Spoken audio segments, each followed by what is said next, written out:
William, t'as l'impression qu'il n'y a rien à faire, que ça fait 10 ans qu'on voit les mêmes images, en fait, à chaque fois qu'il y a une mobilisation. Bah, c'est mon propos précédent. C'est en fait l'idée de Mathieu Vallet est plutôt bonne, mais en fait la difficulté c'est qu'on peut pas le faire parce qu'en fait la Se faire liberté toquer par le la- Conseil ouais, tout à constitutionnel. fait, parce que la liberté de manifestation fait partie du préambule de la Constitution de 1946 et donc, du coup du bloc de constitutionnalité. C'est-à-dire que même en réformant la Constitution, vous n'êtes même pas sûr de pouvoir intégrer la mesure de Mathieu Vallet.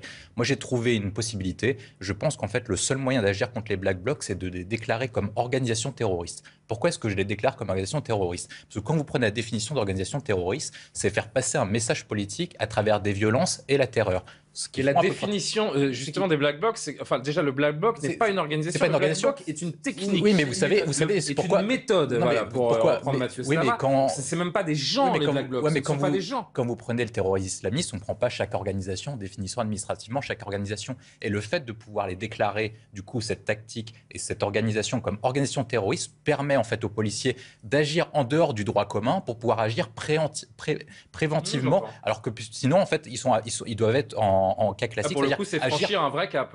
Non, mais franchir un vrai cap, parce que de toute façon, c'est la question qu'on doit se poser, c'est est-ce qu'on est prêt, est-ce que les Français sont prêts à tolérer à chaque fois, à chaque manifestation, Est-ce des qu'on est cas de prêt à violence? associer des casseurs de vitrines, aussi néfastes soient-ils, à des terroristes C'est une question d'arbitrage, et c'est pour ça que je posais tout à l'heure la question de la réflexion. Est-ce que la liberté première, c'est la question de priorité? Est-ce que c'est de maintenir l'ordre et de permettre la sécurité, qui est le fondement du contrat social et du pacte républicain qu'on pose, ou est-ce que c'est de garantir les droits individuels? Moi, je pense que la première priorité, c'est d'assurer la sécurité des Français, de garantir la concorde et l'ordre en France. Ça, c'est le premier Vous élément. répondrez ensuite. Et le deuxième élément, c'est qu'en fait, pour aider les policiers, il faut avoir une volonté politique. C'est-à-dire qu'il faut que le pouvoir politique soit prêt à prendre des coups pour défendre ses fonctionnaires et les policiers. Et si les policiers ne peuvent pas agir, notamment parce qu'en raison des règles juridiques, il faut les attraper sur le moment où ils commettent des délits et qu'ils ne peuvent pas agir préemptivement, il faut leur donner le cadre pour pouvoir agir. Et oui, effectivement, c'est risqué. Un pouvoir politique qui ferait ça prendrait des coups, mais je pense qu'il faut donner tous les moyens aux policiers pour pouvoir agir de façon préventive et donc du coup agir en déclarant comme organisation terroriste.